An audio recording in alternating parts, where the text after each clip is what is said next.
our playoff predictions after 6 weeks into the college football season. What we say here is when you get more information, you got to alter your opinion a little bit. We're not so stubborn just to sit on what we thought before the year. Now, we will stand on business, and what we were right about before the year. What we were wrong about before the year.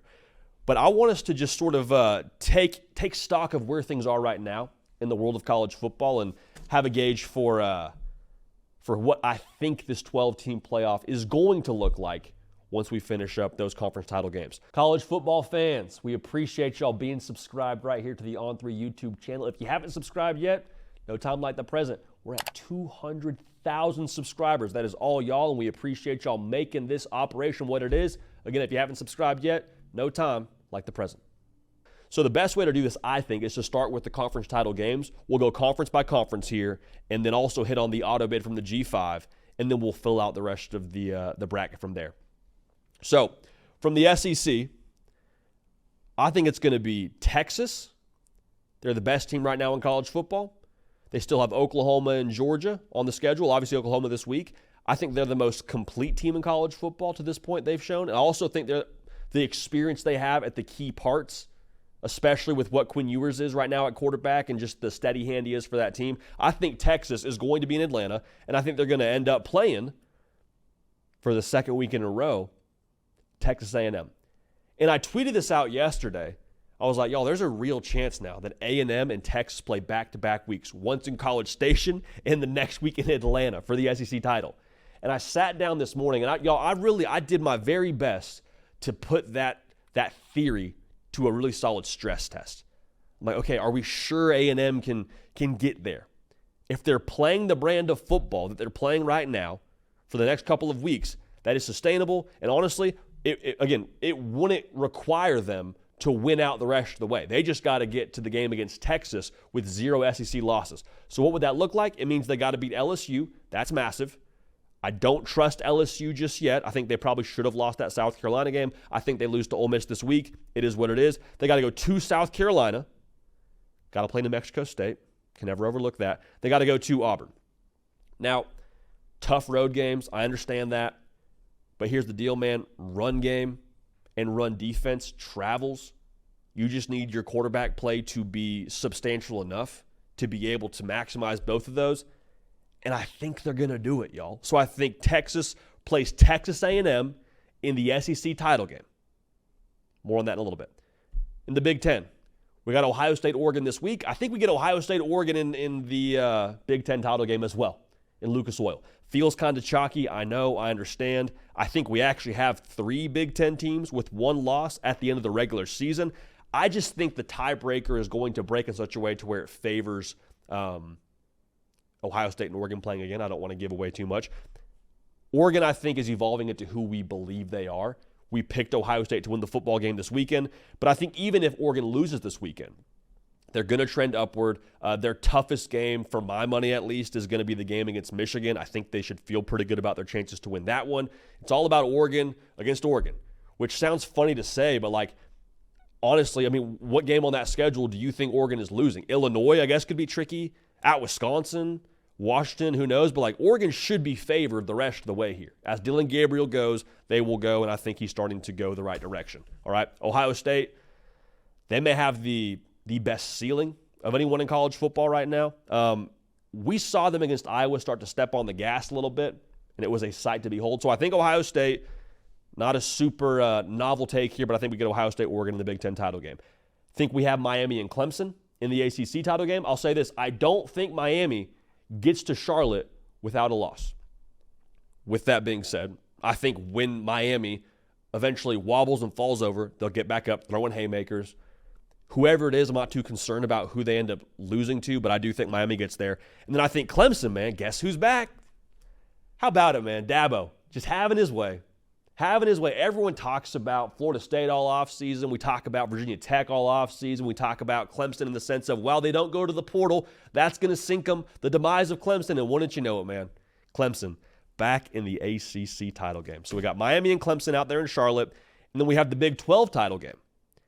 Before the year, we had Texas Tech and Utah. Now, we still think one of those teams makes the Big 12 title game. I don't think it's Utah. I think Texas Tech has a very favorable schedule. They don't play Utah. They don't play Kansas State. The Fighting Joe McGuires right now are undefeated in Big 12 play. I think they find their way to Jerry World. On the other side, I think they play Iowa State. The Big 12 is a mess. We talk about it a lot. I mean, you have 1,000,000 one-loss teams. You got several zero-loss teams in the Big 12 when it comes to conference play. I do think we get Iowa State and Texas Tech when it comes to Jerry World. Now, who do we have when it comes to filling out this bracket? Who do we have in our 12-team field right now? Let's unpack that together. From the SEC, I think Texas wins the game against A&M in Atlanta. I think Texas is your number 1 seed, wins over teams like Georgia, 2 wins over A&M, a win over Michigan when you got it. I think that resume is going to be difficult to argue with. You can make a case for Ohio State, but I think Texas, winning the SEC, they will be the top team in the college football playoff and have a bye in the first round. Out of the Big Ten, I think Ohio State gets it done, man. I think they win the Big Ten. I think Ryan Day gets that monkey off his back from the last couple of seasons against Michigan. I think they're undefeated, and I think they end up being that 2nd seed in the college football playoff. Now, the 3rd seed will be Miami. I think that loss they're going to catch somewhere along the way. Hurricane fans, it's going to be like, whoa, what's going on? Why are you picking us to lose? I think this is good. I think honestly, you take that medicine as a kid and it tastes disgusting, but it's good for you. I think Miami will drop a game in the regular season, bounce back in the ACC title game. They'll beat Clemson. They'll be your 3 seed. Now, Iowa State, as much as I love Texas Tech, I think Iowa State probably wins the Big 12. I think it's chaos. I think there is no teams from the Big 12 that get in that large bid, so I think Iowa State is your 4th team there. Matt Campbell, man. Matt Campbell, just when everyone counted him out, he's still there. So I think Iowa State's your 4th seed.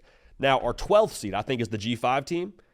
Not really a shock. I think it's Boise State. They have a bye before they play UNLV, which I think will be the biggest game of their season. I think they'll win the Mountain West with 1 loss, and that 1 loss being to a top 10 Oregon team by 3 points on the road. That dog will hunt. Ashton Genty, Heisman race, Heisman candidacy is very much so still intact. So those are your 5 auto bids. You got Texas, Ohio State, Miami, Iowa State, and Boise State as your 5 conference champs that all find themselves in the dance, with Texas, Ohio State, Miami, and Iowa State all getting a bye in the first round of the college football playoff. So that leaves 5 through 11 for at-large bids. Who are those 5 teams? Or excuse me, who gets seeds 5 through 11? I think number 5 is Oregon. They will have, I believe, only 1 loss, that loss being to Ohio State during the regular season. They'll be a Big Ten runner-up.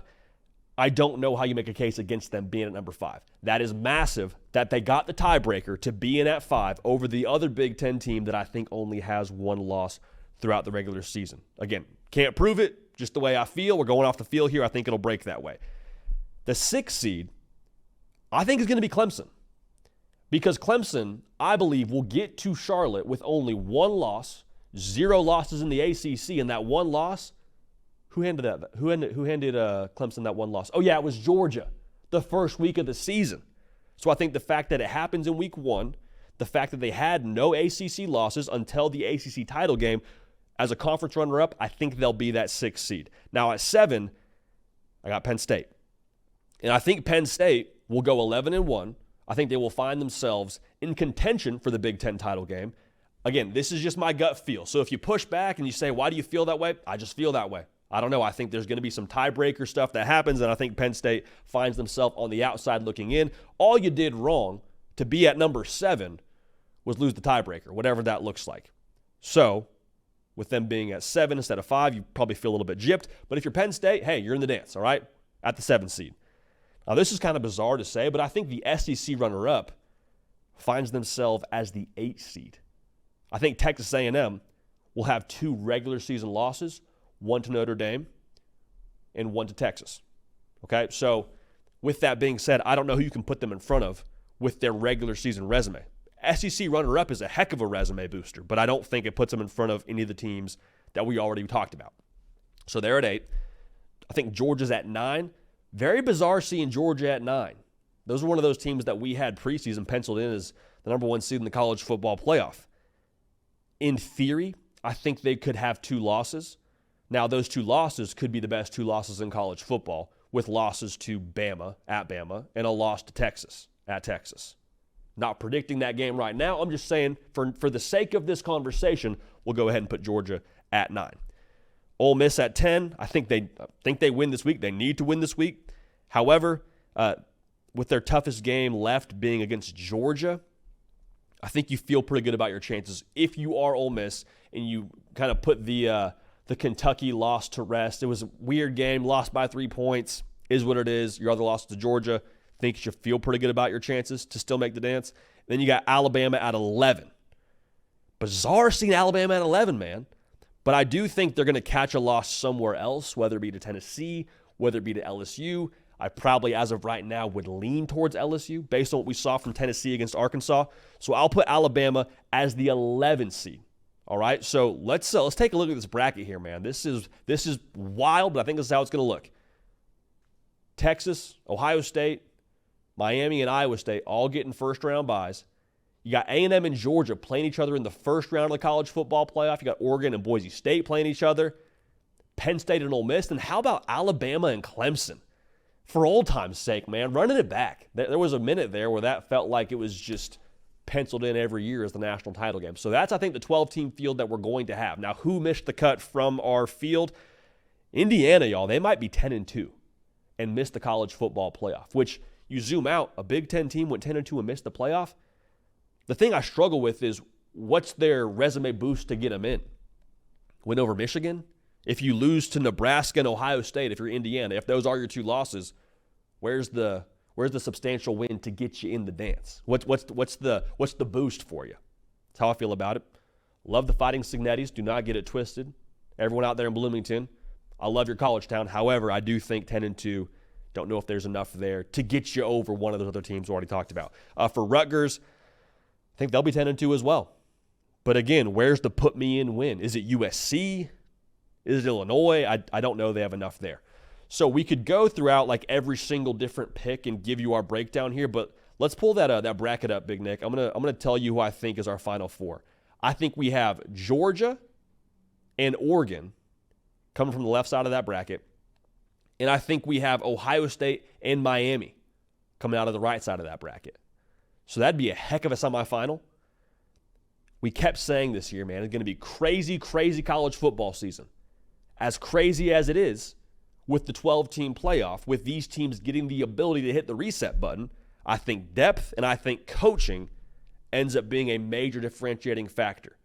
So just like I said, the season will be crazy. I also said it'd be pretty chalky. I think we got Georgia and Ohio State meeting up in Atlanta for all the marbles. I think Ohio State, man, wins the national title. I think Chip Kelly has got a lot more juice than we've seen for them yet offensively. I think that defense is stacked with NFL players. I think Ryan Day slays all of his personal dragons. They win the national title. They beat Georgia and Ohio State. And our second college football playoff prediction of the season is your national champion. That'd be something, man. I mean, think about the vibes in Columbus, man. After the last couple of years, fresh off of a Michigan national championship, all the Connor Stallions drama and all the talk around sign stealing, and then you get yourself a national championship over what has previously, for the last couple of seasons, I mean, call a spade here, been the standard in college football over Georgia. Excited to see it. Starts this week, but excited to see it.